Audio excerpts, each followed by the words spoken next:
technology and disciplines has vital role of the play in the fostering the progress of agriculture, genetics, biotechnology and biosciences in the whole world. The society published as a journal entitled of Indian Research Journal of Genetics and Biotechnology and 3 magazines entitled of Biotech Value and विश्व कृषि उत्थान और प्रकृति प्रेरक and newsletter as Jal for welfare of the students, professors, researchers, research scholars and all concerned with the science. To the later and spirit of the objectives of society has been kept keeping itself abreast with the latest research in the area of agriculture, genetics, or biotechnology and biosciences by encouraging active integration among its members through tropical seminar, conference, symposium, workshop, webinars, and to the latest the Congress to bring about awareness among its members and the public at large in the year past. The society has also organized international conference, 9 national conference, 2 and national workshop, 1 in India and abroad, with the gathering more than 2,000 delegates. Approx the Indian society is also working forward with the full enthusiasm in the field. I also wish luck to this World Science Congress BIOSCI-CON 2020.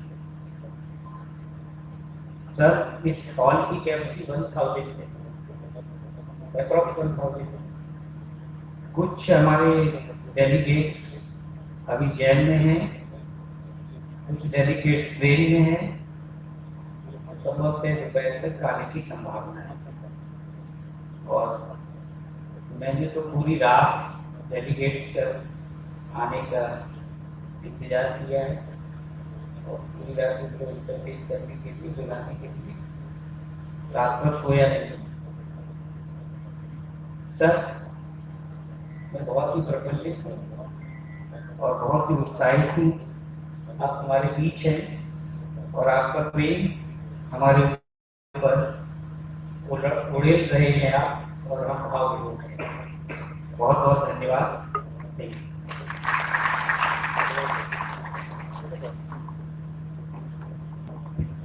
Thank you, sir. Now I invite General Chairperson, BIOSCI-CON 2022, Dr. R.K. Director of Hindustan College, to address the gathering.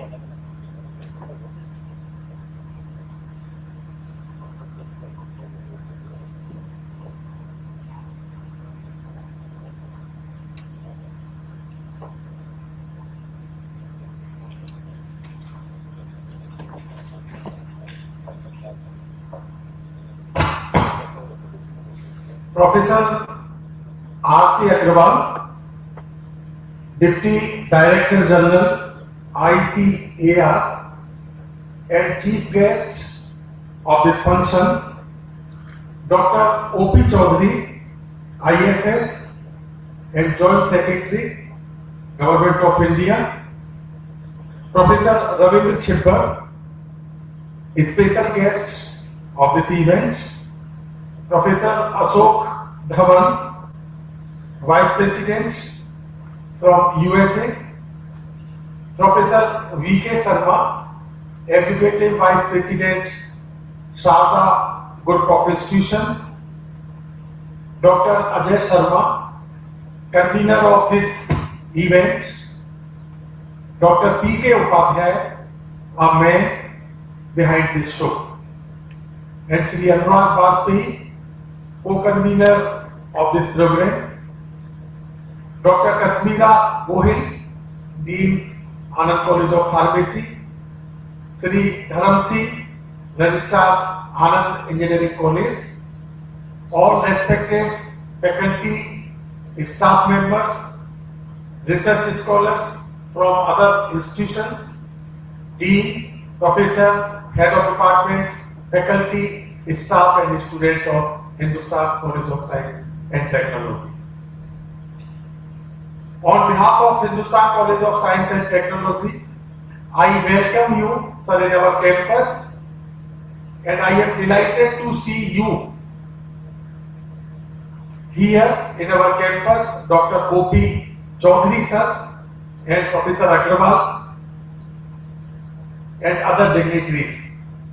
As we know that the classes of our college are not being conducted today due to Ambedkar Jayanti. So we have a limited number of students and limited number of faculty and staff in this event.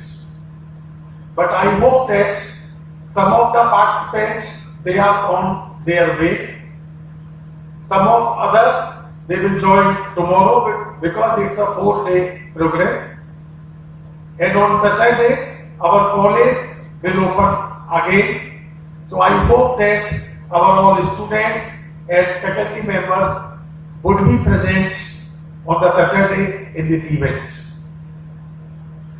I would like to throw some light on Hindustan College of Science and Technology. This college was established in the year 1996. At that time, there were only 4 private colleges in UP, and I am delighted to share you all the Hindustan College is one of the first self-financed college of the state of Uttar Pradesh. We are celebrating our silver jubilee year of establishment this year. So this is again a matter of pride to all of us. We are celebrating the silver jubilee year of our establishment. On this auspicious occasion, once again, I would like to thank Professor Agrawal and Professor Dr. O.P. Chaudhary. And I am delighted to share one point here. Both our chief guests are from the Brajbhumi. So this is again matter of pride. Professor R.C. Agrawal sir, who is also from Mathura, and from Dr. O.P. Chaudhary sir, who is also from a nearby village to our college. So I hope that your blessings of this college will be forever. And now this college is a family of I.C.B.R.D and ministry under the guidance of Dr. O.P. Chaudhary and Professor Agrawal. As far as the performance are concerned, many batches of students have passed out from this college. This college has a glorious history in terms of the student. Our students are second to none.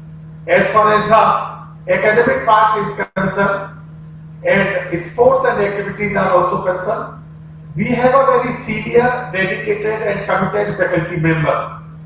And I would like to share one point here. We have more than 30 faculty members in our college, those who are serving in this college more than 2 decades, more than 20 years. So they have the affection with the college.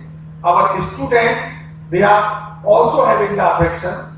With a close team, we are trying to impart the quality education, because we know that the 25 years old institution have the different responsibility. How can we give best to the society? Because this college is situated in the semi-urban or village areas. So the responsibility on our shoulder, and we have taken some initiative. So sir, I would like to throw some light on the initiative which we have taken during last 2 or 3 years. We have obtained 5 basic primary schools on the account of Hindustan College. We are mentoring them, we are nurturing them, and we are giving the financial support also. Sir, we have established organic farming poly house in our campus. After lunch, please you can visit that poly house, and this poly house is being conducted under our very senior faculty member, Dr. Arun Chopra. And we have conducted so many sessions for the society members. Our information technology department has conducted a session for senior citizens for their computer literacy. A 3-day camp was organized in our campus. We have a MOUs with Department of Science and Technology. We have a MOUs with various universities in India and abroad. And I would like to share one point here. Our 5 MOU have been signed by our professor in India and abroad. So in this college, we have all branches, almost all branches of engineering. We have computer science, we have information technology, we have electrical and electronics, we have electronics and communication, we have chemical engineering, we have biotechnology, and mechanical engineering, automobile engineering. So by this age of time, the college responsibility and college priority are different.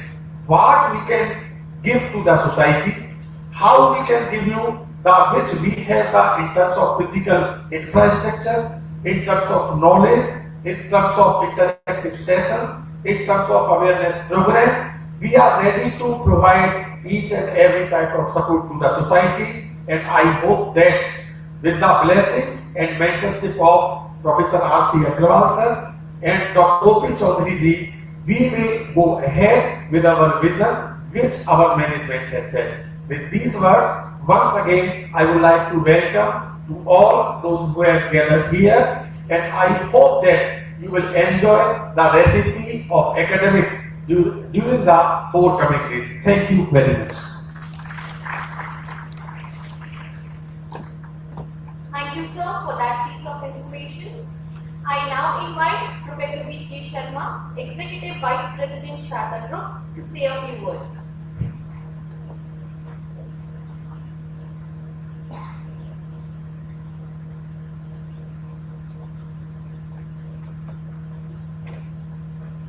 Honorable Chief Guest Dr. I.S.G.B.R.D, Guest of Honor Dr. O.P. Chaudhary, Special Guests and Experts Professor I.S.G.B.R.D, Professor Ashok Dhawan, all the dignitaries of the dais, Dr. Upadhyay and others, and all the dignitaries of the dais, all the participating members, all the faculty and staff members and their students. Once again, welcome all of you to this live Congress.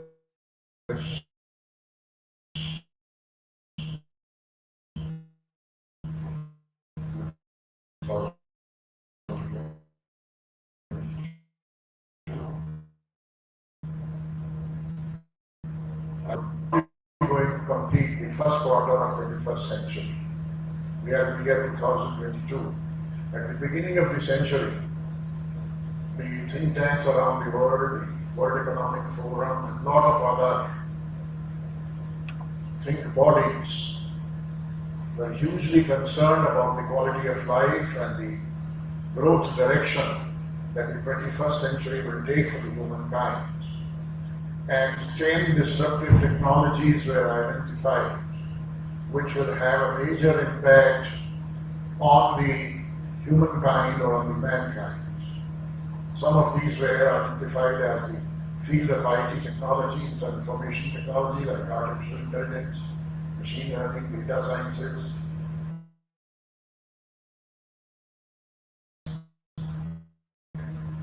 There was the manufacturing technologies, which were deemed to be very important as huge automation, robotics, and human labor was getting gradually replaced with more advanced cyber physical systems, what we call as Industry version 4, which is already taking place. AI and ML is already in place, is being used increasingly. Industry 4.0 versions are not there in India as much, but it is in the phase of transition. huge technological growth and the destructive capacity of defense equipment and armaments and space research directed towards these ends was expected, which is happening. And it's good to know that India is at the forefront of the satellite technology in the world, among the top 3 nations across the world. And a lot of defense equipment, the 5th generation aircraft, the 6th generation aircraft, guided missile systems which can be fired from underwater, systems which can be fired from air to earth, from earth to space, shooting down of satellites or spying satellites, defending against enemy action on satellites. A lot of huge technological changes are taking place. In addition, there have been 3 major areas which have been identified as the most important for the humankind in the 21st century. One of these is mobility solutions and energy sufficiency. The fossil fuels are getting exhausted, so we need energy sufficiency from sources which are inexhaustible or will last for a much longer span of time. And shortly we are seeing the changes that we are hoping were initially thought of, that is electrical mobility, electric vehicles, and hydrogen-driven vehicles, and production of hydrogen at economical cost. This is close to becoming a reality. Then nanosciences was the next thrust area for producing all kinds of improved materials with improved qualities, as well as for providing a lot of biosensors and solutions for the improvement of the human health and human well-being. And lastly, the most important area of development which will have the maximum impact on the quality of life of the humankind is biosciences. Human body and mind mechanism is the soul mechanism, is a biological mechanism. How it could be made better, how it could be made more sustainable, how it could interact in a more sustainable fashion with the environment around us. These are huge, huge questions to be answered. We have problems with soil quality, we have problems with air quality, we have problems with global warming, we have problems with the availability of water, we have problems with the food scarcity. Sri Lanka is just one example.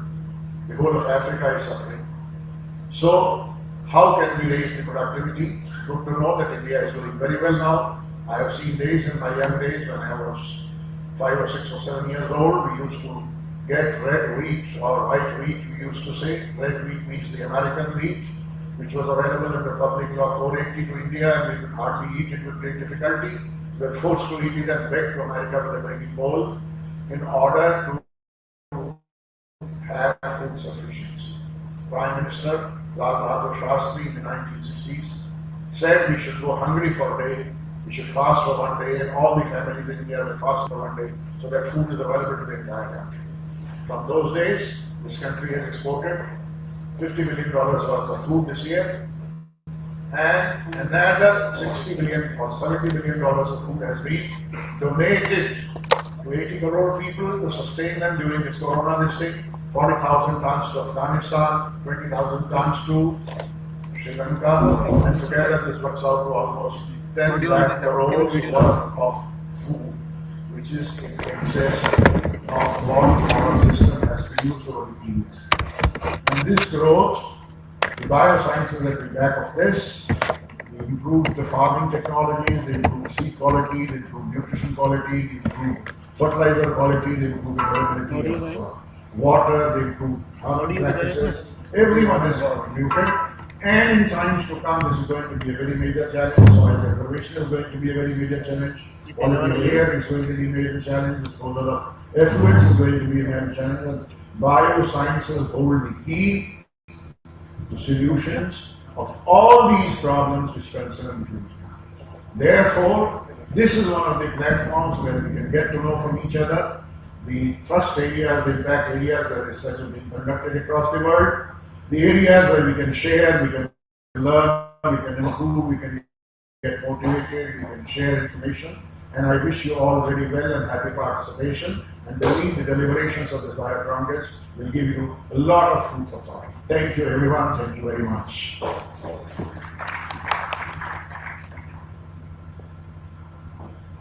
Thank you, sir, for those informative words.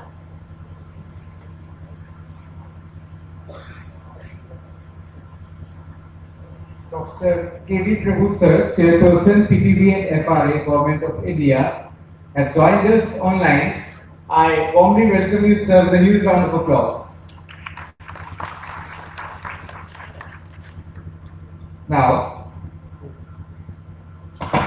It's our pleasure to have with us Dr. O.P. Chaudhary, IFS Joint Secretary, CBD, Ministry of Agriculture, Farmer Welfare and Animal Husbandry, New Delhi. Dr. O.P. Chaudhary sir is a senior IFS officer of Madhya Pradesh cadre 1989 batch. He has a vast and varied experience in the field of administration, policy formulation, regulation, implementation, training and education. He started his career from district level, thereafter he worked at divisional level and state level at various positions in state of Madhya Pradesh. Presently, Sir is working as Joint Secretary in the Ministry of Agriculture and Farmers Welfare, Government of India, New Delhi, dealing on policy matters and implementation of national schemes of agriculture and farmers welfare. He is also National Mission Leader of National Livestock Mission. I warmly welcome you, sir.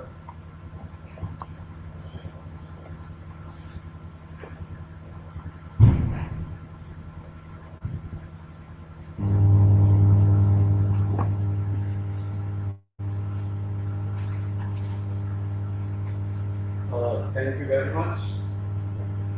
I'm really very happy to be part of this gathering.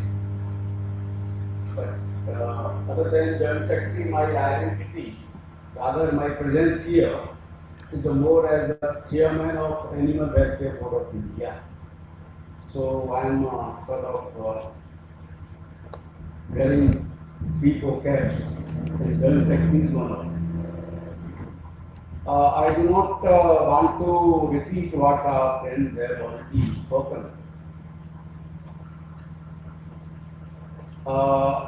As we know that biosciences are of immense utility and importance to the humankind. And over the years, the research and technology in this subject has made our life and life of other parts of the ecosystem like animals have made very, very easy and comfortable.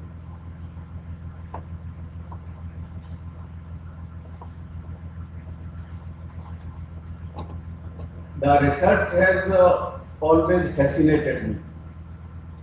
New knowledge has always fascinated me, and from my school days I always valued and I always meant that creation of new knowledge, interpretation of old knowledge in the form of new knowledge, and conversion of this new knowledge into technology and then use of technology for making this world better has always been part of my conscience. And wherever opportunity I get to participate in such kind of programs, I always look forward to. Biosciences Congress, we are calling it BIOSCI-CON, BIOSCIENCES-CON 2022. As I came to know that will focus on different aspects of biosciences with special impact towards agriculture and animal sciences, medical and biomedical sciences, life sciences, pharmaceutical sciences, biodiversity and environmental sciences, food sciences, earth sciences, biotechnology and bioengineering, marine and other related subjects. So this workshop, this conference is going to almost address full range of the bioscience subjects. I want to tell you two things on this occasion. That the first, the ministry would look forward to share the recommendations and what emerges out of this workshop or conference, so that our Ministry of Animal Husbandry, Dairy and Fisheries, can contribute in terms of funding the research in this direction, can open new lines of scheme implementation to help universities and research institutions. And second, because we are already having a scheme for the credible institutions in the country, either they are in the government or in the private, to fund research, to fund innovations, to fund startups. So Hindustan College of Science and Technology, for that matter, or other related organizations, they can always ask for the funds to do research in biotechnology. And our website, one can go, and there is a National Livestock Mission, and guidelines are there where you will get the process, how to apply and how to get funds. So we'll be very happy to fund for the research of biotechnology in animal sciences, and all kind of incubation center you can open. You can start startups, and if the innovations are there, they can also be funded.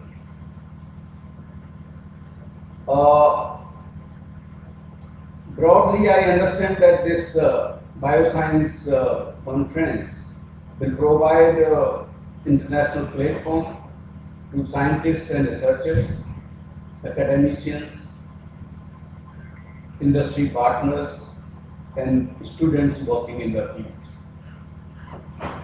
We will also review the status of knowledge and practices being adopted at the regional and global level, because I believe that this conference or congress is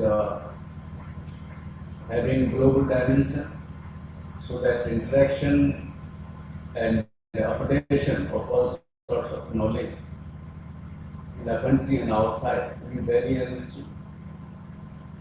And also to identify long-term challenges and future themes in various bioscience fields, to harness and provide international partnership and stakeholdership to the bioscience in the country and outside. In the end, I want to thank the organization, the Indian Society for Genetics, Biotechnology, Research and Development, I.S.G.B.R.D, and then Hindustan College of Science and Technology, and then I.S.G.B.R.D Foundation. They are organizing it collectively, and I wish that your bioscience conference becomes a great success and a huge platform to share knowledge and then to further knowledge in the field of biosciences. Again, I want to thank the organizers to give me this opportunity to talk to you, and wish you all the very best. Thank you.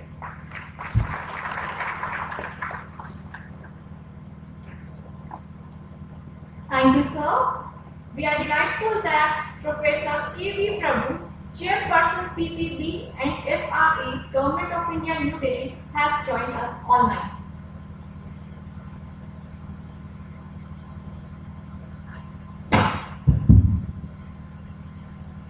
Professor K.V. Prabhu sir is one of the most eminent scientists of India. Sir is the chairperson of Plant Protection Plant Varieties and Farmers' Rights Authority, Government of India, New Delhi, Ministry of Agriculture and Farmers' Welfare, New Delhi. Sir was born in Hubli, Karnataka on 20th May 1958, educated at Gandhinagar High School, Bangalore, 1970 to 1972, and later on went to Mysore in 1973. Sir has done his graduation from Banaras Hindu University from 1975 to 81. Sir did his masters in MSc from Indian Agricultural Research Institute and later on his PhD. Sir has served as the scientist at Regional Station Shimla, then senior scientist and further officer in charge as National Phytochron Facility and Head Division of Genetics. Sir has also served as the Joint Director Research at I.C.B.R.D, Indian Agricultural Research Institute, New Delhi. Sir has been awarded with I.C.B.R.D Jawaharlal Nehru Award in 1987, IARI BP Pal Award in 2003, V.S. Mathur Memorial Award in 2004, ISCA Platinum Jubilee Lecture Award in 2006, A.S.G.B.R.D Award in 2011, and Borlaug Award in 2012, and to the latest has been awarded with Rafi Ahmad Kidwai Award in 2012. Sir has continued with the awards till now, but these are the few major awards and the list continues. Sir has the research areas of plant breeding, genetics, molecular marker assisted selection.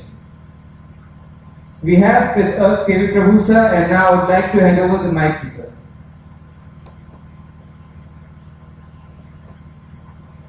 Thank you. Are you able to hear me? My voice is coming back to me. My voice is coming back to me. Yes, it's clear, sir. All right. Thank you, Dr. Rakesh Agrawal. Thank you, Dr. Former colleague Agrawal. and TDG Former colleague Education now in Indian Council of Agricultural Research. Now in Indian Council of Agricultural Mr. Research. Chaudhary, Joint Secretary Agriculture. Joint Secretary Agriculture. My dear friend, Dr. Upadhyay, colleagues there, and all the dignitaries, all the dignitaries, as well as delegates who are registered for this. Before I start, I would like to really say it is indeed a great effort that Upadhyay and his company, his friends put up each year to organize such symposia and organized quite successfully, putting together very good speakers from India and abroad. My hearty congratulations to you, Upadhyay, for this continued effort you are doing in disseminating the latest information and the current situation and standards in India and relevant areas of research. I'm sure this you have got people who outside India. It's very nice that you do this religiously in a way and be enabling your students as well as people researching in that area be abreast with the latest technologies. As all of you know, no country will ever survive if it had no mechanism to encourage, support, and also incentivize people to efforts to take out and innovate. Anybody takes out a new thing, any new discovery or new invention, only when he knows that it will end up with a better output than a similar thing that existed before this was developed. Obviously, it is with higher efficiency, better output, and obviously at a cheaper running rate for using the technology. When that is the situation, it is best for the country to encourage such people, such folks who develop those new technologies, and help them by making them invest their time more and intellect more in bringing out newer technologies as a reward for having been encouraged for having developed this particular new one for which he's been recognized. So that is what IPR is about.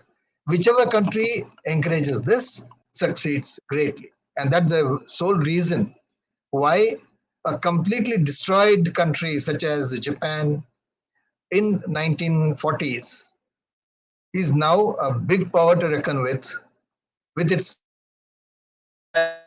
put together. And that too in less than almost the period of 75 years is equivalent to their 80 years of existence. And they have really made people look at them twice from wherever it is. Other than the four brands from Europe, every other car that moves on the roads globally is Japanese in technology. Almost all mobile phones today, including the best in the US and China and other countries, use Japanese technology, especially for the media, visual, and those kinds of things. And there are many other things which come from Japan. I'm just telling you an example of how it is important to recognize intellectual property and without adding any arrogance of intellect for the one who discovered something. If the person is enabled to invest more of his time and intellect in bringing up newer things, that will be meaning newer country. Our Honorable Prime Minister's idea of New India cannot happen without intellectual property properly acknowledged, recognized, and in a way celebrated in India. One effort towards that, as far as the plans are concerned, is this authority which I represent. There are several myths about it, and globally, we are the only country, and the only country so far among the 191 countries who trade globally with their commodities, which recognizes farmers also as important intellect providers to agriculture technologies. In all other countries, including developing countries, underdeveloped countries, and farmer dominating countries also like us, there is no recognition to the farmers for their rights of having by heritage, by civilization, and by evolution of the society have been contributing continuously for the country's food basket and also to make that survive. That is unfortunate. India also had the pressure. I have very vividly reviewed. Rakesh knows, as Dr. Agrawal knows, how much effort he was with us here about 3 years ago, and he knows how much effort we have put together to see that the global repercussion or global opposition to India recognizing farmers along with plant breeders for the technologies has been under severe constraint of having to prove our worth, saying that by giving farmers their rights, we are not denying the breeders their right. It's a myth. We have had to prove it. And now, Rakesh, you'll be very happy to know that Globe has now started recognizing, and there is now a drive to make farmers' rights also brought in within the regulatory phenomena in their countries, wherever it's possible to do. It's happening now, including countries like in the European community, countries like Netherlands, countries like Hungary, countries like Norway, Sweden, Switzerland, where people are working towards making the farmers enable at least to use their own self-seed seed without having to pay royalty to the breeder. These are, you will know that this has been a big development over the last few years, and our leadership is now getting recognized. And the Third World Federation Confederation has advised all the countries who are yet to become the members of UPOW or to legislate. My dear friends, before I get into this part, I should tell you that to be enabled to trade with any commodity internationally, any commodity, not agriculture commodity or food grains or anything like that, to be enabled to trade with any country that is becoming WTO member, World Trade Organization member, you have to be having a legislation in your country to give plant breeders their rights. If you don't do that, plant breeders their rights on the varieties they develop. If you don't do that, you cannot become member of WTO. And if you don't become member of WTO, you cannot trade with those countries for your trade. And 97% of global trade happens only among WTO countries. So therefore, there is no option. China and other countries who normally do not jump into these treaties and join have had to join and had their own legislations passed in protecting their plant breeders' rights. So there's an essential feature, which means agriculture, even in developed countries where less than 2% people work in agriculture, or they have less than 0.2% of the land area used for agriculture, also have this legislation in their country to be enabled to become global traders. Otherwise, Japan or US or Germany cannot trade with their extraordinarily good high technologies. France cannot trade with us with Rafale if they were not having their own rights given to the plant breeders. So it is that crucial right. We may not recognize it. Agriculture in India is not a highly recognized trade or say walk of life because everybody, being a majority profession, everybody believes you plant some seed, water it, put some fertilizers, you'll be able to grow the crop and you'll be able to harvest, and that's agriculture. It is just the same. Whereas when you look at a aircraft flying or even a drone flying, you be in a now there's a new technology, great technology.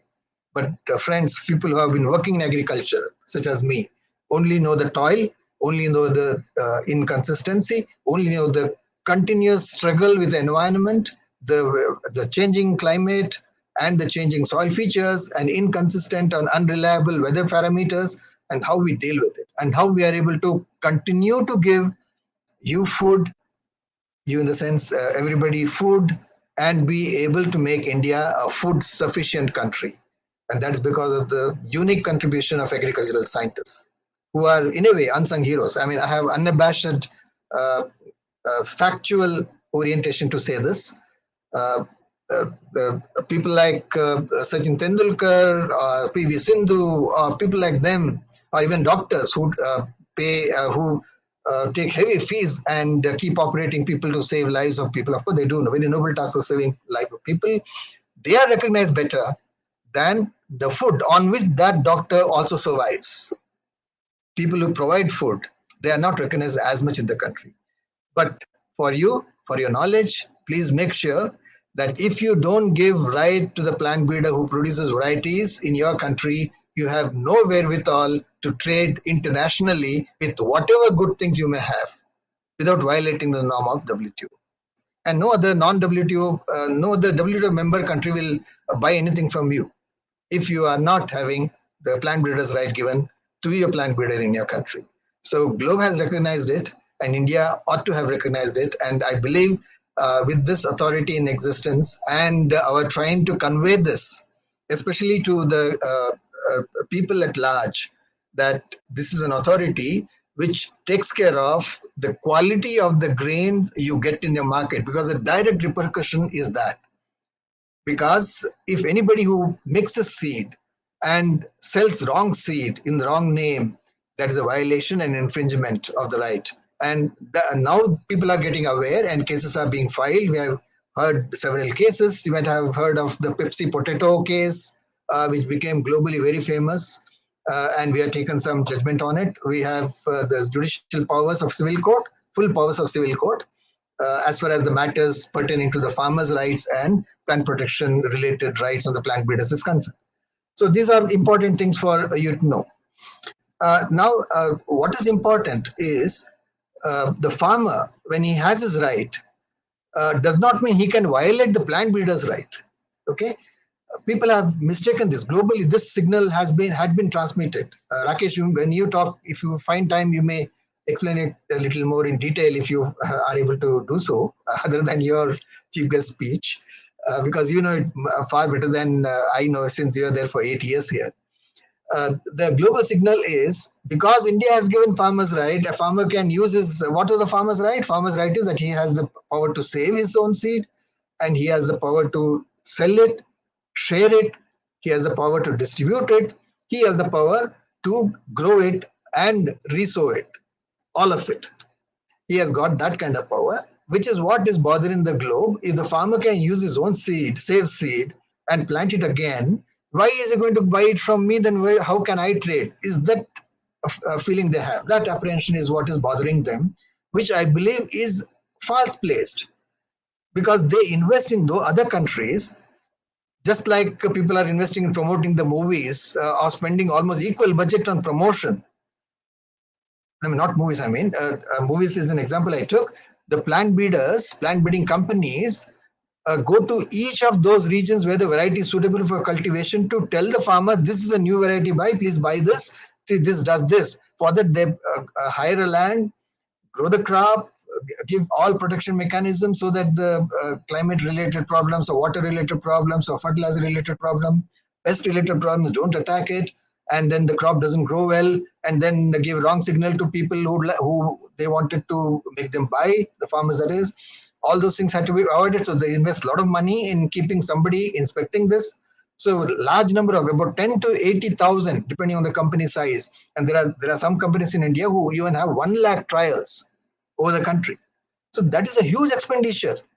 And a farmer allowing to save his seed and plant it or sell it as farmers produce is not going to be even 1/10 of that expenditure that is going to be lost to the company, because the same farmer who is giving it to fellow farmers or fellow farmer buying it from a fellow farmer will buy it only when the genuine seed in time is not available within his accessible reach. This is a fact. They ignore this fact. The same farmer who has given the seed to next farmer, the moment he is made aware that before he plants this season, a new seed is made available of the same variety, he will buy it.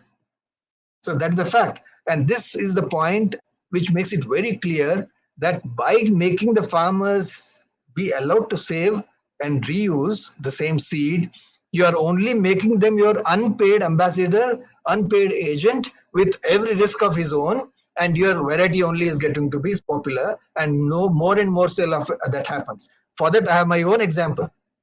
I must tell you, when I was working in the Indian Agriculture Research Institute as a wheat breeder and wheat program wheat breeder, we developed two varieties which, as a breeder, by that time I had more than 30 years experience of breeding, and I knew that this variety was a jackpot variety, but I was not able to get it notified and released because of some reasons other than the merit of the variety. So I struggled hard for 3 years to get that released. Once I got it released, now my point was to make it to be grown by the farmers. So what I did was I had enough seed produce with me, and I distributed them with 16,000 farmers who were registered with IRA and 8,000 farmers registered in the Punjab Young Farmers Association. So 24,000 farmers were given 2 kg each of this seed as seed, as almost equivalent to breeder seed quality. Forget about the quality part, but it was a very high quality seed. And I requested the farmers, giving them one prepaid postcard to give me their feedback after they grow it, and instructed them that they must distribute it with at least 10 other farmers from the produce of this material. Okay, this is what happened. And in the next year, many farmers gave me a good report. Of course, the variety was jackpot, I knew, and wherever it went, whichever farmer grew it was very happy with it. And this signal went to the seed producing companies and seed companies. And those companies now had ready-made product available to them. Believe it or not, at that point of time, in 2013, I licensed it to 39 companies.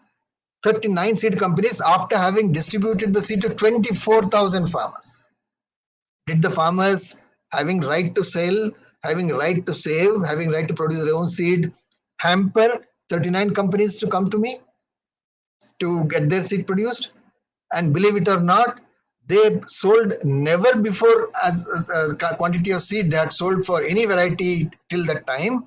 And this variety went on to become Chaudhary Saab, you are in agriculture, you will know this, you will be very happy to know this. This is a global record of one variety covering more than 10 million hectares continuously from 2013 to 2019. Okay? More than 10 million hectares. Not a single variety of any crop of any variety of any world, any country has ever reached more than 4.7 million hectares. put together or across countries. Here within India, more than 10 million hectares, at times 11.5 to 12 million hectares in 2015 and 16. It crossed. And the breeder seed production record, you can verify from your seed portal, never ever any variety had crossed 1600 quintals. And this variety touched 4,000 quintals continuously for 4 years. Okay, 3,000 plus for 4 years. This is something of earth-shattering record after the farmers were given the variety. This is what it is. And there were so many companies who sold 30,000, 40,000 quintals each year. And that's the reason we have been able to break the 100 million tons production barrier in wheat, which never happened. When I started working in wheat, it was 57 million tons. Today we have 100, and this time I believe yesterday I was talking to the wheat group of India, and we believe we'll be able to get 113 to 114 million tons this year. This is something great, and this is because of the variety, best variety, good variety has been made available to the farmers to be seed producers and also buyers. So that's the kind of association we have with farmers' right and plant breeders' right. 39 companies came, they made big money. And not only that, they came back for the next variety, I.S.G.B.R.D. 3086. This was I.S.G.B.R.D. 2967, and second variety I.S.G.B.R.D. 3086 in 2014. And 220 companies came now. This time they didn't wait for me to demonstrate with, although I gave to 8,000 farmers. They didn't wait for me to give it to farmers and get them, because they knew if first variety from the company, from the institute at this product, the next one over that would obviously be better. And that's how it is. So that has replaced this variety now and more. And one of my colleagues joined in Karnal, who was working with me, and he transported the same kind of attitude and same kind of spread of material and this awareness among farmers through demonstration and through sharing seed that work. So this is a live demonstration of the myth that farmers' rights and breeders' rights cannot be balanced. And we have demonstrated it more than enough.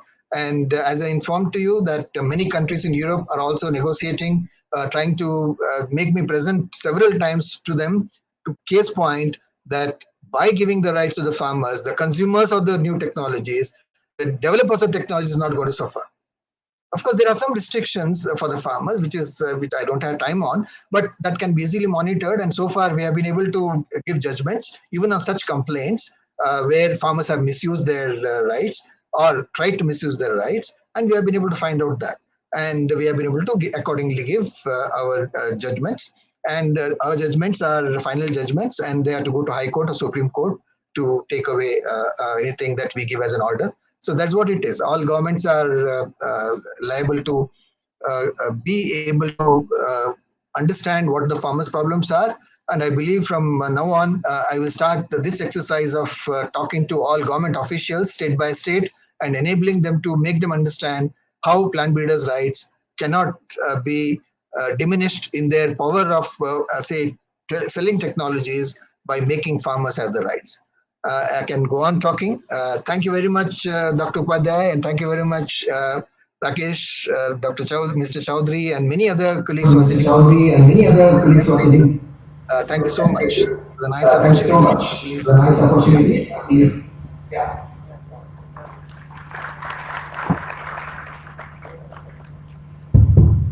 Thank you so much, sir.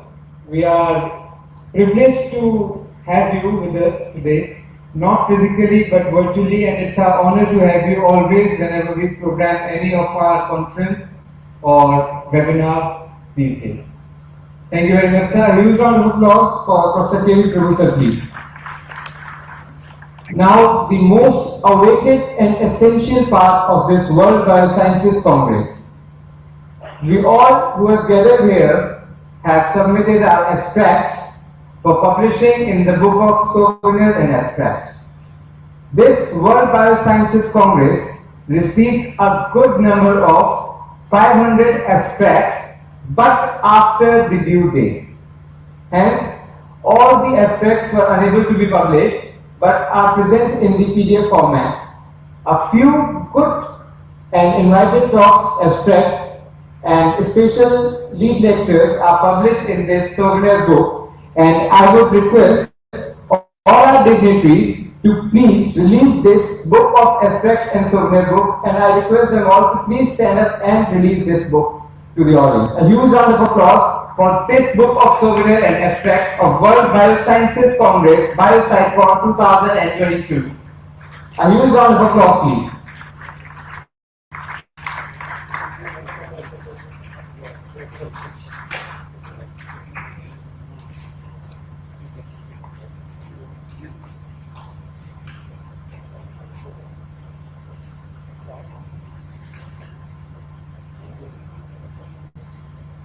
I will request the dignitaries to please showcase the CD of this Biosciences Congress.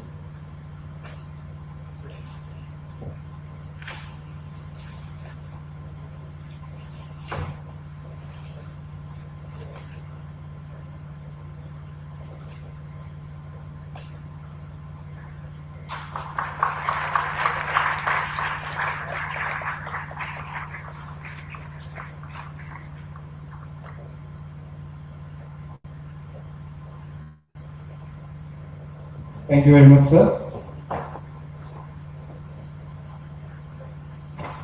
We are privileged to have with us Professor R.C.-Agarwal, Deputy Director General Education, I.C.A.R.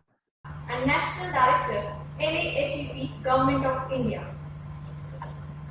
Professor R.C.-Agarwal, sir, Deputy Director General, I.C.A.R., is currently serving as the Agriculture Director, NAHE, National Agriculture Association, ICAR, New Delhi.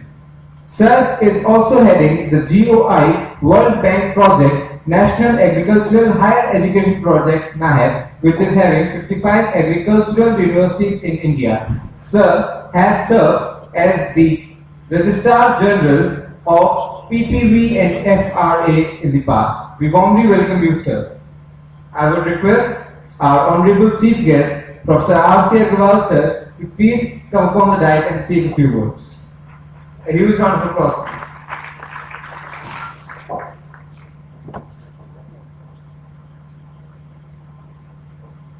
Honorable Dr. Prabhu,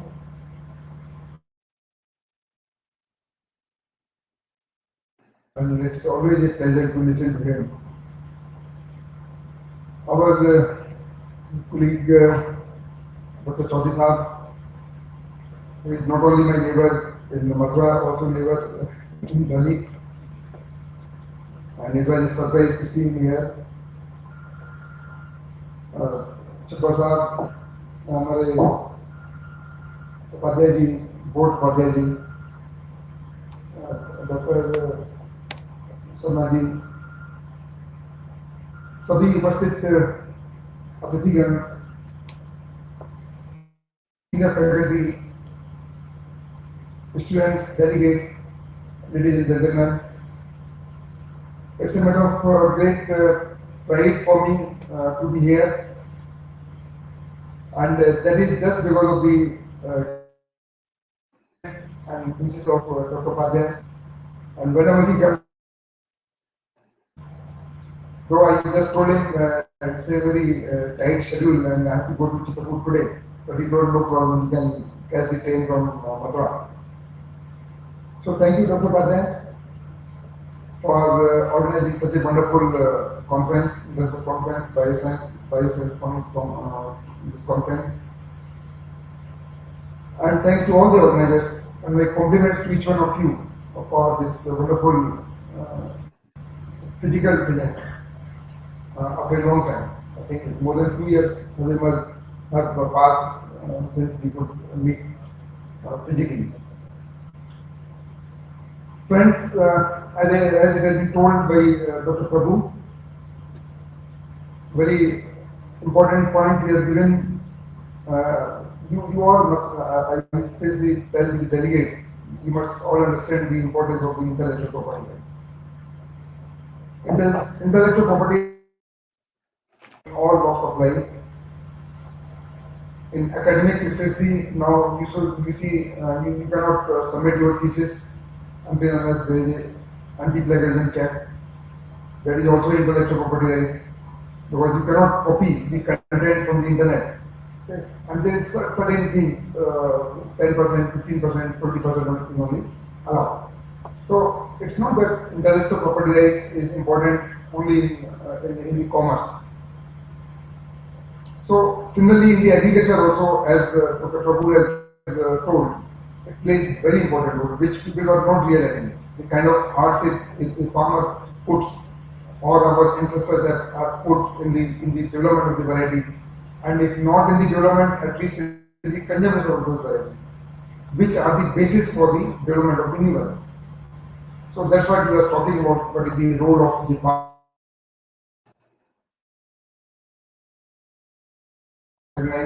Globally. So thank you, Prabhu Sahab, for this wonderful explanation and your message to the audience. It would have been a pleasure to meet you physically here, but nevertheless, we can meet in Delhi. As it was told by the previous speakers, that how now we have become food sufficient. You are giving example of 1960s when we were able to get everything from the US. And I can tell you, because I belong to the same place, हमारे यहाँ जो गेहूं की रोटी बनती थी, वो कोई guest आएगा आपके यहाँ या कोई त्योहार होगा तभी आप गेहूं का कोट कर सकते थे, अदरवाइज गेहूं खाना हम लोगों के लिए पॉसिबल नहीं। आज बच्चों को नहीं पता होगा गेहूं की क्या इंपॉर्टेंस है, और इतना खुश होते थे हम लोग कि चलो आज एक गेहूं की रोटी हम लोगों को मिलेगी, क्योंकि सब कुछ इम्पोर्ट होता था। राशन की दुकान से गेहूं मिलता था, आपको मार्केट में गेहूं नहीं मिलता था, और वो भी एक थर्ड क्लास से गेहूं। तो ये जो मेहनत की है हम लोगों से मतलब हमारे किसानों ने, हमारे वैज्ञानिकों ने, हमारे कृषि विज्ञान केंद्र ने, हमारे यूनिवर्सिटीज ने जो मेहनत की है कि आज हम यूक्रेन को भी गेहूं देने के कैपेसिटी रखते हैं, किसी भी देश को हम एक्सपोर्ट कर सकते हैं। तो ये हमारा इतना बड़ा एक देन है, और इसके लिए मैं बधाई दूंगा सभी हमारे जितने भी कृषि वैज्ञानिक हैं, और मैं बच्चों से अपील करूंगा कि हमें इसकी इम्पोर्टेंस समझनी चाहिए। आप इसकी इम्पोर्टेंस इस तरह समझ सकते हैं कि आप सब लोगों ने कोविड में देखा कितना डिफिकल्ट टाइम था, हम सब लोग घरों में लॉक थे, और किस तरह से एक बहुत ही मुश्किल समय था जिसका किसी ने भी एक अंदाजा नहीं लगाया था कि इस तरह की सिचुएशन भी आ सकती है। कभी हम लोगों ने सब नहीं सुना था कि कभी लॉकडाउन भी हो सकता है, एटलीस्ट हमने तो नहीं सुना था कि कभी कोई ऐसी सिचुएशन आ सकती है कि पूरा देश लॉकडाउन हो, और वो भी 3 दिन के नोटिस पर। मार्च में मैं 15 में गया था, 12 तारीख को जब लौट के आया तो पता लगा कि लॉकडाउन हो गया। प्रधानमंत्री ने अनाउंस किया कि सब लॉकडाउन हो गया। लेकिन इस लॉकडाउन का जो इफेक्ट था, आप सोच के देखिए, विजुलाइज भी नहीं कर सकते आप। अगर आज हमारे पास खाने को नहीं होता, शॉर्टेज होती खाने की, आपको दूध की लाइन लगानी पड़ती है, सब्जी की लाइन लगानी पड़ती है, तो इसका इफेक्ट कितना होगा हम लोग उसको सोच भी नहीं सकते। कितनी कैजुअलिटी होती है, आपको स्टैम्पीड हो सकता था, आपका रॉयट्स हो सकते थे, कुछ भी हो सकता था। तो हमें धन्यवाद करना चाहिए उस सिस्टम को जिसने हमें घर बैठे सब कुछ उपलब्ध कराया, किसी चीज की कमी नहीं हुई। 2 साल तक 80 करोड़ लोगों को हम लोगों ने फ्री में खाना खिलाया, इतना हमारे पास सरप्लस फूड था। तो उस सिस्टम के प्रति लगाव हमारा जब तक नहीं होगा, हमें उन लोगों के प्रति धन्यवाद देना चाहिए जिन्होंने ये सब मुमकिन किया। मुझे ध्यान है फर्स्ट लॉकडाउन जब हुआ, और उस फर्स्ट लॉकडाउन में जब सब लोग बिल्कुल 100% तरीके से घर बैठे थे, लेकिन हमारे यहाँ हेडक्वार्टर में चर्चा हो रही थी कि उस समय हार्वेस्ट का टाइम कि किस तरह से उस गेहूं को या उस बाकी अनाजों को हार्वेस्ट करके केजीकेएस के द्वारा और मार्केट तक पहुंचाए। क्योंकि अगर सभी लोग लॉकडाउन में बैठ जाएंगे तो फिर तो खत्म हो जाता था। लेबर थी नहीं आपके पास, लेबर सब अपने अपने घर चले गए, सब फंस गए, ट्रांसपोर्ट बंद हो गया, इतना मुश्किल टाइम था। लेकिन हमारे जो वैज्ञानिक थे, हमारे जो कृषि विज्ञान केंद्र थे, हमारे यूनिवर्सिटी थी, हमारे किसान थे, वो लोग कभी लॉकडाउन में घर नहीं रहते। तो उस सिस्टम में मैं ये इसलिए कह रहा हूँ कि उससे कनेक्टेड हमारी यूनिवर्सिटीज हैं, उससे कनेक्टेड हमारी कृषि शिक्षा है। तो कृषि शिक्षा की भी इतनी इम्पोर्टेंस है, हम लोगों को समझना चाहिए आज हम लोग कहते हैं कि कृषि जो आपकी राष्ट्रीय शिक्षा नीति आई है उसमें कहते हैं कि हम लोग टोटल एग्रीकल्चर यूनिवर्सिटीज, क्योंकि करीब 1050 के आसपास हमारे पास टोटल यूनिवर्सिटीज हैं और उसमें से 74 यूनिवर्सिटी हमारी एग्रीकल्चर की हैं। और फॉर्चुनेटली मैं अभी as a deputy director general उनको सभी को कोऑर्डिनेट करता हूँ। तो ये जो हमारा 9% कंस्टिट्यूशन है, लेकिन एनरोलमेंट रेशियो हमारा सिर्फ 1% है। तो हमें कोशिश करनी है कि किस तरह से ज़्यादा से ज़्यादा बच्चों का 12th के बाद में अट्रैक्शन इस कृषि शिक्षा के प्रति। लेकिन वो जैसे कि आप जितने भी पेरेंट्स यहाँ बैठे होंगे, हमारे टीचर्स हैं, आप भी अपने घरों में देखते होंगे, बच्चे से हम लोग कोई सवाल करते हैं कि बेटा इंजीनियर बनेगा या डॉक्टर बनेगा। हम लोग कभी ये नहीं कहते कि बेटा एग्रीकल्चर साइंटिस्ट बनेगा। क्योंकि वो क्यों नहीं बनना चाहता एग्रीकल्चर साइंटिस्ट? क्योंकि उसको पता नहीं है कि एग्रीकल्चर में कोई कैरियर होगा। जिस दिन उसको पता लगेगा कि आपका MSc 90 सब्जेक्ट्स में होता है, अंडर ग्रेजुएट प्रोग्राम 13 सब्जेक्ट्स में हम लोग करते हैं, animal science, fisheries, horticulture, crop science, ये सब NRM सब कुछ इसका पार्ट है। जो भी आप और वाइट कलर जॉब भी है, हाई टेक रिसर्च की। कोई भी साइंस एग्रीकल्चर में ऐसी नहीं है जो कि आपकी किसी रॉकेट साइंस से कम है। आप क्लोन में काम कर सकते हैं, आप जैसे आपका बायोटेक्नोलॉजी है, आपका बायोइन्फॉर्मेटिक्स है, आपका जेनेटिक्स है, आपका बहुत सारे ऐसे सब्जेक्ट्स हैं जिस पर हाई टेक रिसर्च आप लोग कर सकते हैं।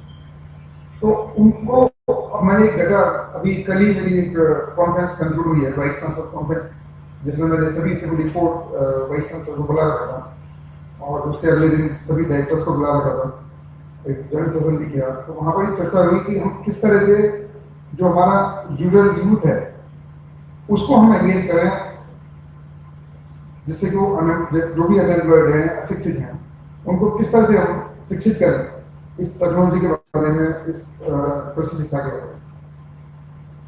और इसके लिए जैसा कि आपको पता होगा, जो हमारी कृषि शिक्षा है अंडर ग्रेजुएट लेवल पर, ये प्रोफेशनल डिग्री हमने डिक्लेयर की है 2016 में।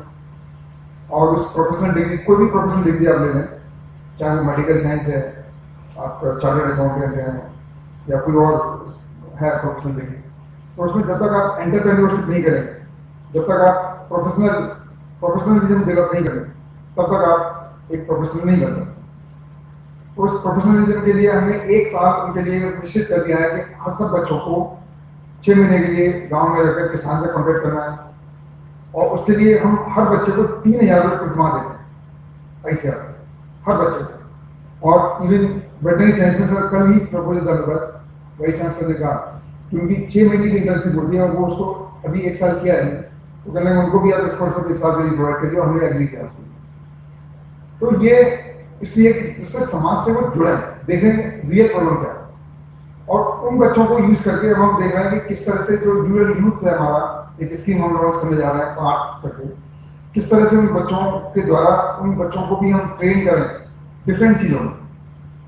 जैसे कि गांव में बच्चे हैं, बड़ी आसानी से महीना 1.5 महीने में आप सीख सकते हैं कि आपका वर्मी कंपोस्ट कैसे बनता है, नर्सरी कैसे बनानी है, आपको बॉन्साई प्लांट कैसे बनाना है, आपको बहुत सारी चीज़ें हैं, फिशरीज में बहुत सारी टेक्नोलॉजी है, बायो क्रॉप है। तो ये सब चीज़ें जो आराम से सीख सकते हैं, जिसमें बहुत सारी प्रैक्टिकल स्किल की जरूरत है, बहुत सारी एकेडमिक्स की जरूरत है। तो इसके लिए हम किस तरह, इसमें हम सबको एक इम्पोर्टेंट रोल अदा करना है। और इसके लिए हम कोशिश कर रहे हैं कि कैसे बड़े लेवल पर ले जाके agricultural skill council of India से भी हमने बात की है, उनसे लिंक करके उन बच्चों को सर्टिफिकेट भी यूनिवर्सिटी के द्वारा प्रोवाइड करें। तो इस तरह के एक मथुरा वेटनरी कॉलेज में मैं आया पिछली बार, तो वहाँ एक ट्रेनिंग का इनॉग्रेशन किया मैंने। तो वहाँ जब मैं इतना खुश हुआ, उन्होंने करीब 30 बच्चे 30 डिफरेंट डिस्ट्रिक्ट से इकट्ठे कर रखे थे और 1 महीने की ट्रेनिंग दी उन्होंने आर्टिफिशियल इंसेमिनेशन को। और उन बच्चों से एक एक करके मैंने बात की, तो पता लगा कि जितने भी बच्चे थे वो इतने कॉन्फिडेंट थे, वो कहते हैं हम इंडिपेंडेंटली प्राइमरी हेल्थ केयर हम कर सकते हैं एनिमल्स की, और हम आराम से इसको आर्टिफिशियल इंसेमिनेशन का काम कर सकते हैं। तो क्या हम इस तरह के और प्रोग्राम नहीं चला सकते राष्ट्रीय लेवल पर, उसके लिए हमने सभी यूनिवर्सिटी को कहा कि जो उनका एरिया ऑफ जुरिडिक्शन होता है, जैसे आपको पता होगा कि हमारी जो एग्रीकल्चर यूनिवर्सिटी है उनका एक यूनिक फीचर है, और जो कि मैंने मिनिस्ट्री ऑफ एजुकेशन को भी यही बात कही है कि इसके बेसिस को हमें समझना पड़ेगा। एग्रीकल्चर यूनिवर्सिटी के सिस्टम को हमें डिस्टर्ब नहीं करना है कि ये हमारी लैंड ग्रांट पैटर्न पर बनी हुई है, और लैंड ग्रांट पैटर्न का मतलब है, पहली यूनिवर्सिटी हमारी थी पंतनगर, कि इसमें रिसर्च, एक्सटेंशन और एजुकेशन तीनों चीज मिली हुई है। आप किसी भी चीज को आप सोच रहे हैं मुझे कृषि विश्वविद्यालयों के द्वारा सिर्फ शिक्षित करना लोगों को, रिसर्च पार्ट और एक्सटेंशन पार्ट में हटा देना, बिल्कुल सक्सेसफुल नहीं होगा। वही बच्चे भी इन तीनों चीजों में इन्वॉल्व रहते हैं हमारे में। तो इस सिस्टम में हर यूनिवर्सिटी का एक जुरिडिक्शन होता है रिसर्च का, किसी के पास 8 डिस्ट्रिक्ट है स्टेट की, किसी के पास 10 डिस्ट्रिक्ट हैं, उन डिस्ट्रिक्ट में जो भी प्रॉब्लम होगी वो उसको सॉल्व करेंगे, रिजॉल्व करेंगे। तो एक प्रोग्राम ऐसा बनाया है हमने अभी में कि वो उन डिस्ट्रिक्ट में एसेस करेंगे कि क्या ट्रेनिंग की रिक्वायरमेंट है, और उन बच्चों के द्वारा जो 6 महीने गाँव में जाकर ट्रेनिंग लेते हैं, किसानों से कॉन्टेक्ट करते हैं, क्या वो रूरल यूथ को भी इन्वॉल्व कर सकते हैं या नहीं कर सकते। तो ये एक दूसरा एनालिसिस अभी किया हमने कि हमारे पास, आपको पता होगा ICR की जो सीट्स हैं, हर यूनिवर्सिटी में हमारी कुछ सीट्स फिक्स होती हैं, और अगर ICR की सीट्स फिक्स नहीं होगी तो इनब्रीडिंग आप लोग समझते हैं, इनब्रीडिंग इतनी ज़्यादा होगी कि यूपी के जितने यूनिवर्सिटीज हैं एग्रीकल्चर एजुकेशन, अनफॉर्चुनेटली ये स्टेट सब्जेक्ट, तो उसमें सेंट्रल गवर्नमेंट बहुत ज़्यादा इंटरफेयर नहीं कर सकती, वो सारी स्टेट एक्ट से बनती हैं। अगर आप हमारी सीट्स नहीं रखेंगे ICR की तो उसमें 100% बच्चे लोकल लाभ के सवाल, लेकिन जो हमारे 15% बच्चे UG में और 25% बच्चे PG और PhD में जाते हैं, वो उस यूनिवर्सिटी की क्रीम है। जितने भी बच्चे टॉपर्स होते हैं, जितने भी बच्चे वहाँ से अच्छे एंटरप्रेन्योर्स निकलेंगे, जो भी होंगे, आप देखेंगे वो जो क्रीमी लेयर है वही बच्चे निकलेंगे। उस परसेंटेज को भी मैंने अभी कल बात की थी, इसको हम बढ़ाना चाहते हैं, और सभी ने एग्री किया उसमें। 15% से हमने कहा अभी हम 20% करते हैं, और 25% वाला प्रोग्राम 30% करते हैं। एंड नॉट ओनली दिस, हमारा जो प्राइवेट यूनिवर्सिटी का सेक्टर है, हमारे पास करीब 50 यूनिवर्सिटी ऐसी है जिनमें कॉलेजेस हैं, उनके लिए भी एक कॉन्फ्रेंस मैंने बुला रखी अगले महीने, उनके सभी वाइस चांसलर्स की, उनके डीन्स डायरेक्टर्स की, कि उन प्राइवेट यूनिवर्सिटी जो हमने एक्रेडिटेशन दे रखा है उनको भी हम किस तरह से इन्वॉल्व कर सकते हैं अपने साथ में, और अपने ICR कोटे से बच्चे वहाँ भी एडमिट करें, उनको भी स्कॉलरशिप करें। ये मैं क्यों कह रहा हूँ, क्योंकि हमारी जो टोटल 6000 सीट्स है, ये 15% और 25% वाला फॉर्मूला लगा के टोटल सीट्स हमारे पास करीब 6000 के आसपास आती हैं। उनके लिए एप्लीकेशन टोटल मेरे पास 2 लाख के करीब आते हैं। तो 2 लाख में से 6000 निकाल दीजिए तो 1,94,000 बच्चे क्या करें। उन 1,94,000 बच्चों का भी हमें सोचना है कि इसका मतलब उनका इंटरेस्ट है, लेकिन क्योंकि सीट्स कम है तो वो एडमिशन नहीं ले पाते।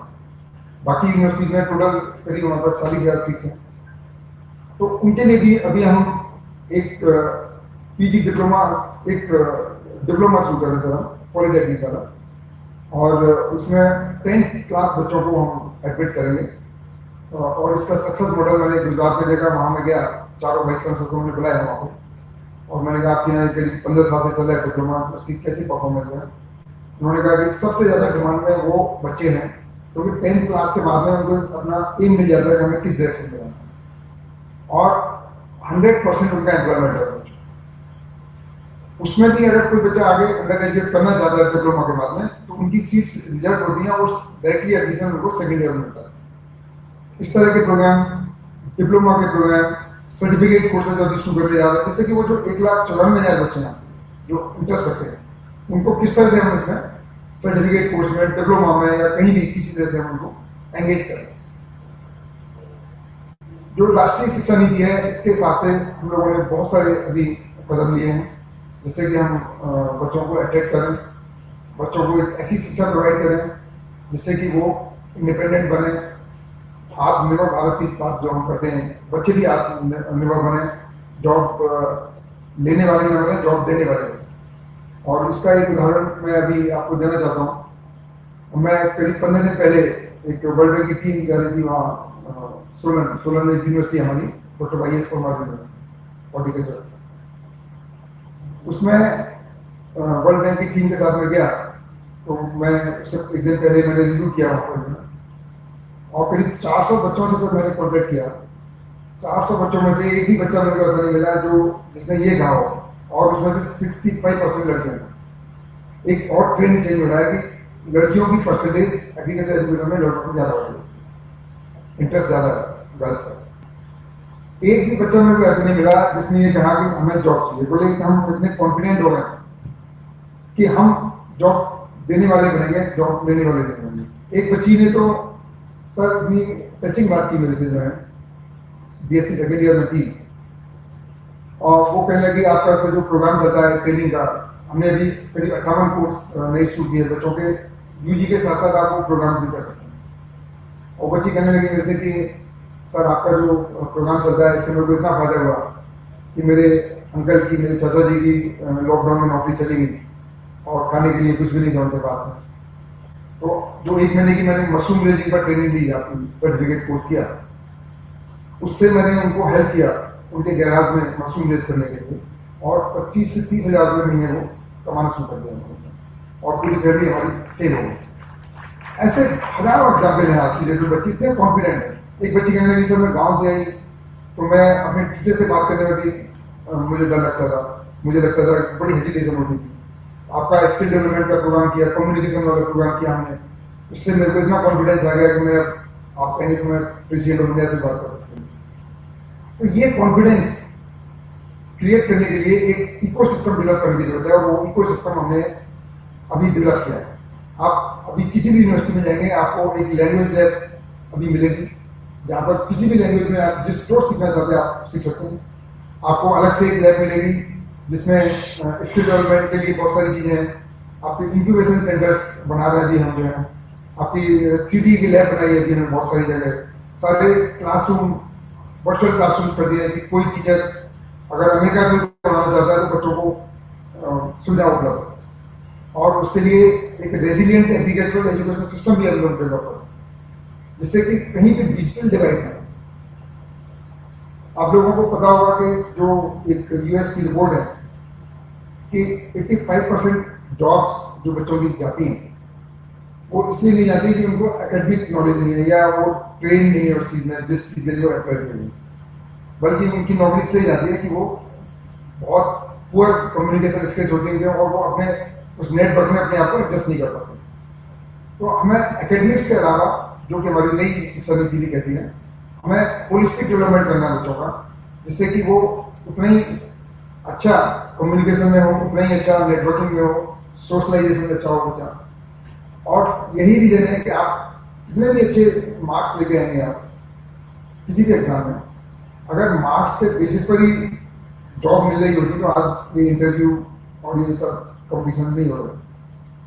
तो इसका मतलब कहीं ना कहीं आपकी पर्सनैलिटी भी इम्पोर्टेंट है, और उस पर्सनैलिटी पर भी हमें उतना ही ध्यान देना है, जिसके लिए हम लोग अब पूरा प्रयास कर रहे हैं। अभी जुलाई के महीने में एक हम लोग सर यूनिफेस्ट भी कर रहे हैं, जहाँ पर सभी यूनिवर्सिटी, अभी कल मैंने बात की हमारे माननीय मंत्री जी से कि प्रधानमंत्री जी को एक इन्विटेशन भेजेंगे, तो जितने बच्चे हैं हमारे पास करीब 3000 बच्चे उसमें पार्टिसिपेट करेंगे। दिल्ली में हम प्रोग्राम करेंगे, और जिस बच्चे के अंदर जो प्रतिभा है, आप अच्छा निबंध लिख सकते हैं, आप अच्छा डांस कर सकते हैं, गाना गा सकते हैं, म्यूजिक कर सकते हैं, जो भी कर सकते हैं, वो सारी प्रतिभाओं का कॉम्पिटिशन करा के, और जो भी उसमें आएंगे सब बच्चे आपस में कल्चरल इंटीग्रेशन भी होगा। तो ये सारी चीज़ें जब तक हम नहीं देखेंगे ओवरऑल डेवलपमेंट इसके एकेडमिक्स के अलावा, तब तक मैं नहीं सोचता कि हम सही मायने में नई शिक्षा नीति को लागू कर सकते हैं। और उसके लिए जो एक डेटा हमने एनालाइज किया, 80% जो नई शिक्षा नीति के प्रोविजंस हैं वो हम लोग कृषि शिक्षा में ऑलरेडी फॉलो करते हैं। बल्कि आप कहिए कि कृषि शिक्षा से ही नई शिक्षा नीति में बहुत सारे पॉइंट लिए गए, यदि हम कर सकते हैं, क्योंकि इतनी चर्चा हुई इससे इसको लागू करने से पहले। इसमें सर मैं और कुछ बिंदु रखना चाहूँगा आपके समक्ष। अभी पोस्ट ग्रेजुएट और पीएचडी का प्रोग्राम हम लोगों ने रिवाइज किया है, और करीब 2-2.5 साल के डेलीवेशन के बाद में 3 दिसंबर को हमने लॉन्च किया है इसको। और उसमें भी हमने वो सारे सब्जेक्ट्स भले ही वो आर्टिफिशियल इंटेलिजेंस से कनेक्टेड हैं, भले ही वो रोबोटिक्स के हैं, या कोई और सब्जेक्ट है आपका जो नेशनल प्रायोरिटी के ऊपर है, के ऊपर संबंधित है, वो सारे सब्जेक्ट्स रिवाइज करके अभी हमने उसको इम्प्लीमेंट किया, जिसको हम लोग पॉपुलरली जानते हैं BSN रिकमेंडेशंस। और वो अभी इतनी अच्छी तरह से एक्सेप्ट हुआ है सभी जगह, सभी यूनिवर्सिटीज ने कहा है कि बहुत अच्छा करिकुलम किया है। और वो नई शिक्षा नीति के हिसाब से एकेडमिक रेगुलेशंस भी हम लोगों ने उसमें बहुत सारे डाले। अंडर ग्रेजुएट लेवल पर भी ये जो मैं आपको बता रहा हूँ, एक प्रोविजन हम लोग ऐसा भी कर रहे हैं कि फर्स्ट ईयर हम लोग कॉमन रखेंगे, और फर्स्ट ईयर के बाद में अगर बच्चा अपना स्ट्रीम चेंज करना चाहता है, हॉर्टिकल्चर से अगर वो एग्रीकल्चर में आना चाहता है या फिशरी से एनिमल साइंस में आना चाहता है, तो वो हम प्रोविजन उसको देंगे। तो उसकी क्या मैकेनिज्म होनी चाहिए, डिप्लोमा की क्या होनी चाहिए, इसके लिए बहुत इंपॉर्टेंट कमेटी है हमारी, डीन्स कमेटी बोलते हैं।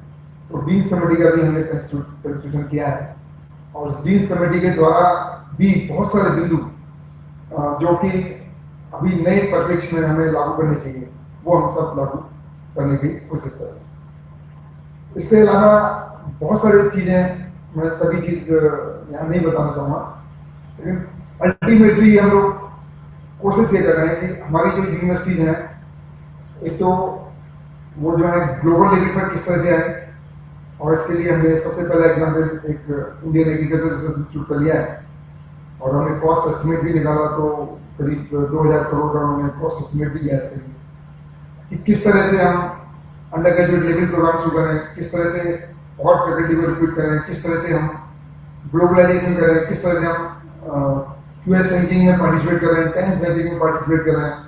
ये सारी चीज़ें जब आपके पास ग्लोबलाइजेशन की तरफ बढ़ेंगे तो बच्चे बाहर से भी आपके उसमें आएंगे, और आपका रेवेन्यू भी बढ़ेगा, हमारे बच्चे भी बाहर जाएंगे। और जो हमारी जैसे कि अभी एक पार्टी डाली है हमने, जो national agriculture higher education project है वर्ल्ड बैंक का, जिसको मैं हेड करता हूँ, और उसके तहत एक बहुत अच्छी स्कीम है कि जितने भी बच्चे अंडर ग्रेजुएट लेवल पर हर यूनिवर्सिटी से हम उनको फॉरेन भेज रहे हैं 3-3 महीने। एक बच्चे पर करीब करीब हमारा 20 से 25 लाख खर्चा है। कोई एक नया पैसा भी, लोकल ट्रैवल का पैसा भी बच्चे से नहीं है।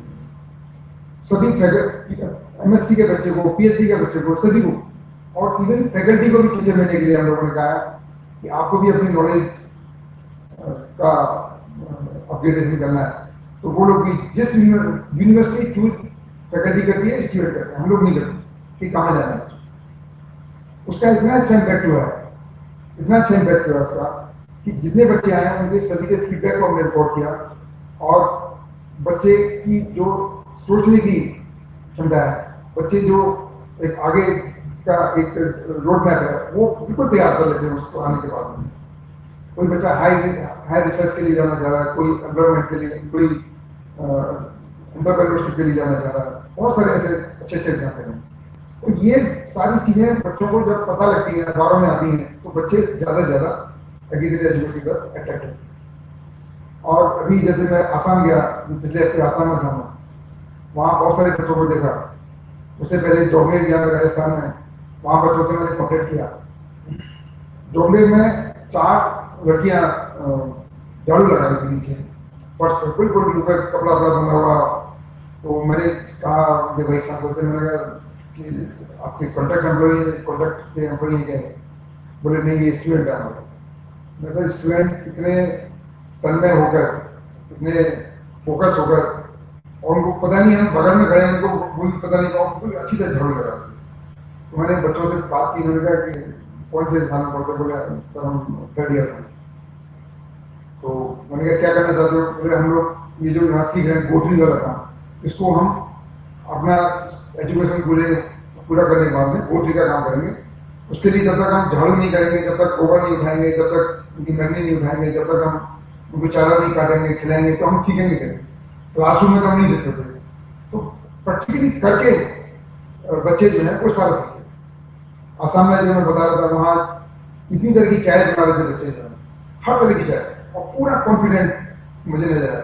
हर्बल टी है, कार्डामम टी है, जितनी भी है, उसको पत्तियाँ प्लक करने से लेके, प्रोसेस करने से लेके, उनको पूरा जो भी प्रोसेस है करके पैकिंग करने तक पूरा का पूरा प्रोसेस 6 महीने से।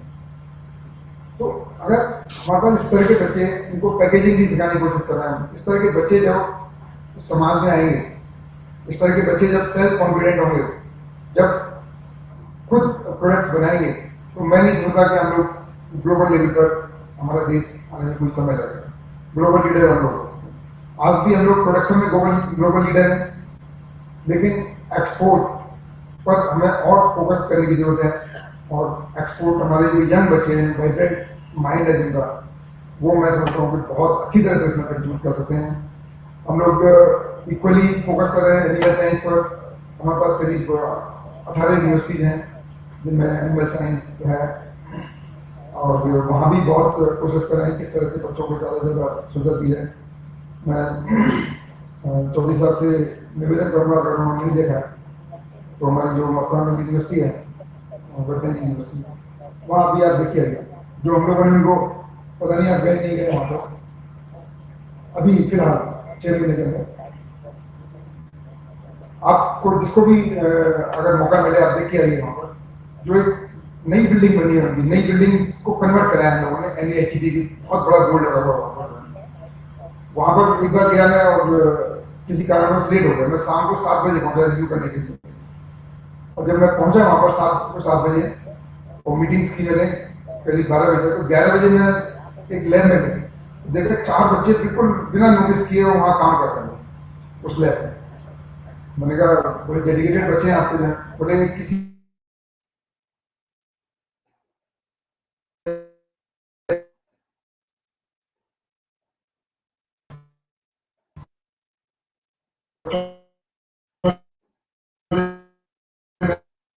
अच्छा बना दिया है, उसमें हर फैसिलिटी है आपके पास, कैफेटेरिया की फैसिलिटी है आपके पास, मीटिंग पॉइंट है उसके पास, उसमें आपके पास कम से कम 10 वर्चुअल क्लासरूम है, हर तरह की लैंग्वेज है।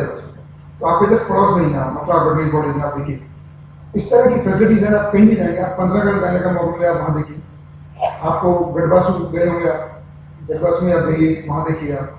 तनवासू से भी जो तमिलनाडु के वाइस चांसलर की परसों मेरी बात हुई थी, उनका हमारे प्रोग्राम की वजह से पहले उनका रेवेन्यू जनरेट एक साल में, रेवेन्यू मतलब आप समझते हो कि जो अपने यहाँ इनकम जनरेट करते हैं, करीब 80 करोड़ के आसपास एक साल में उनका रेवेन्यू जनरेट होता है। आज की डेट में 165 करोड़ रेवेन्यू जनरेट होता है, 165 करोड़। इतना अच्छा एक मॉडल डेवलप किया। सभी यूनिवर्सिटी का रेवेन्यू कम से कम 10 से 15% बढ़ा इन सब प्रोग्राम की वजह से, स्किल डेवलपमेंट की वजह से। इनके जो बहुत सारे प्रोग्राम्स अभी हैं, बहुत सारी यूनिवर्सिटीज में सीट्स भी हम लोग बढ़ा रहे हैं, तो उससे भी रेवेन्यू जनरेट हो रहा है। NRI का कोटा है, आपका फॉरेन स्टूडेंट्स का कोटा है, तो वो सब जब तक आप फैसिलिटीज नहीं लगाएंगे आपके पास बच्चे बाहर से अट्रैक्ट नहीं होंगे। तो इसमें बहुत सफलता मिली है सर, और बहुत कुछ अभी करने को बाकी है। और मैं समझता हूँ कि जैसे आप लोग भी जिस डेडिकेशन से यहाँ बैठे हुए हैं, और उसी डेडिकेशन से हमारे सभी एग्रीगेट यूनिवर्सिटी में बच्चे बैठे रहते हैं, और जो हम कहें सीखने के लिए उसको बड़ी मन लगा कर सीखते हैं, और एक बड़ा कॉन्फिडेंस है बच्चों के अंदर। उस कॉन्फिडेंस को हमें कायम रखना है, और जो भी सुविधा हम मुहैया करा सकते हैं हम कराएंगे उनको बच्चों को। और उसके लिए नेशनल लेवल पर बहुत सारी फैसिलिटीज हम बच्चों को प्रोवाइड कर रहे हैं, और आगे भी हम लोग ऐसी स्कीम्स बना रहे हैं। और पुनः मैं आप सबको मुबारकबाद देता हूँ और धन्यवाद देता हूँ ऑर्गेनाइजर्स को कि उन्होंने यहाँ मौका दिया आने के लिए। नमस्कार sir.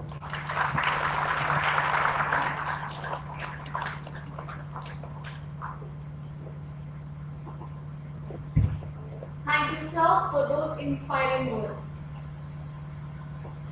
It's time to felicitate the doctors, farmers, and educationists present amongst us.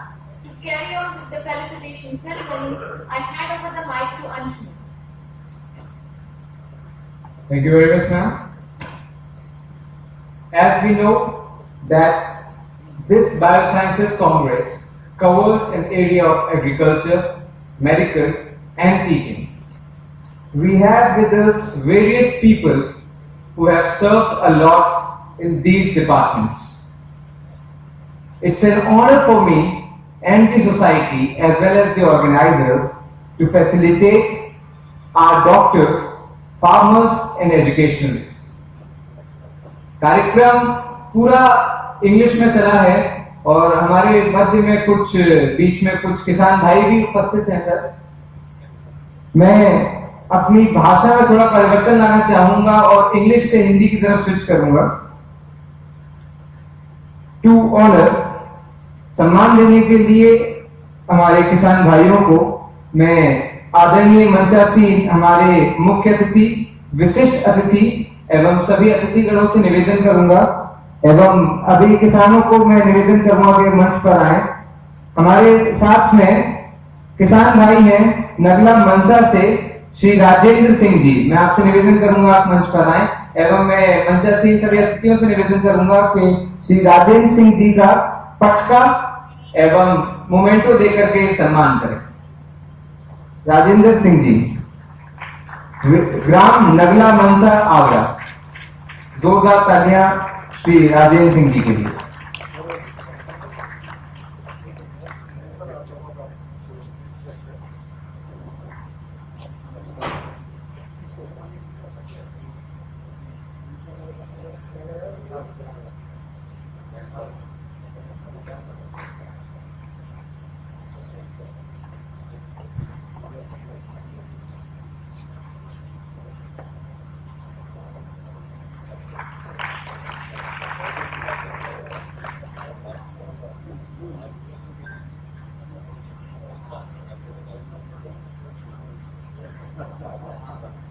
इसी श्रृंखला में आगे चलते हुए मैं ग्राम नगरिया आगरा से आमंत्रित करना चाहूंगा श्री शिव नारायण सिंह जी को।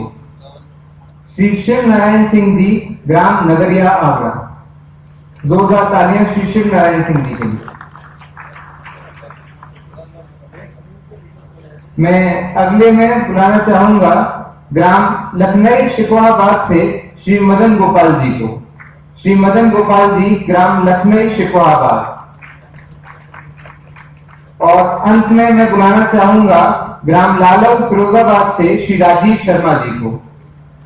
ग्राम लालव फिरोजाबाद से श्री राजीव शर्मा जी। मैं सभी से निवेदन करूंगा एक बार जोरदार तालियां हो जाएं। ये हमारे किसान भाई हैं जिनकी वजह से हम अन्न खाते हैं।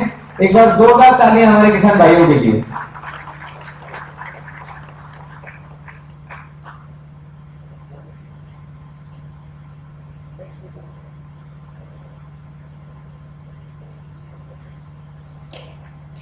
Next in the series, we have a few doctors who have served with the nation throughout the year and whenever required. They have always been in service for us, for humanity, and we have learned a lot about doctors and their essentialities during this period of COVID-19.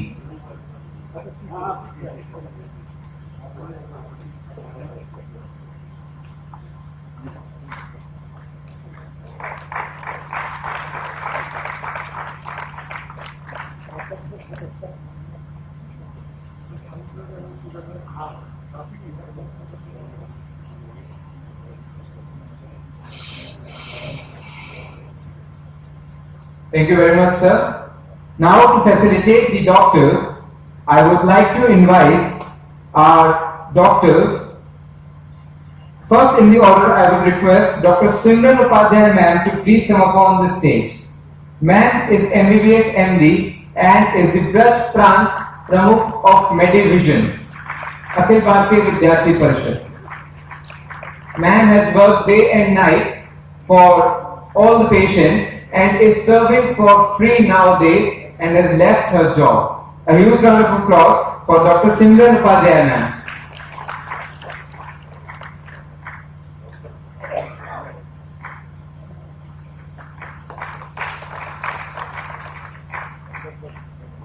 We have with us Dr. Himalay Singh. We have with us Dr. Himalay Singh sir from SN Medical College. Due to some emergency reasons, sir has left. Next in the sequence, we have Dr. Renu Sharma ma'am from Bindra Nursing Home, Agra. I guess she is also not available right now.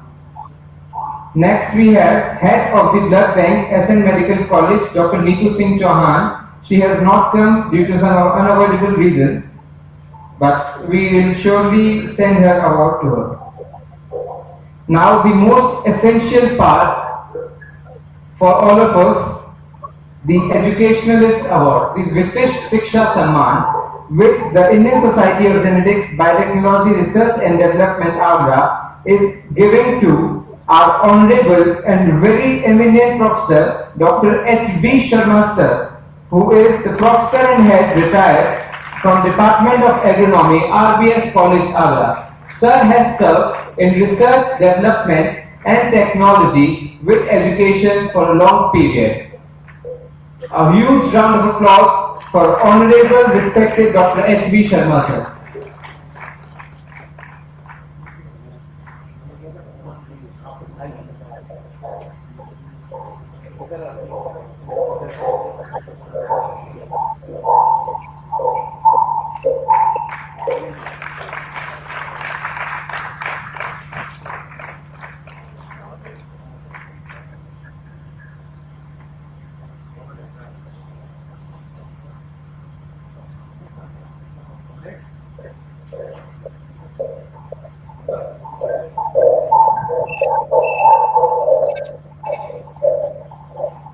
Thank you, sir.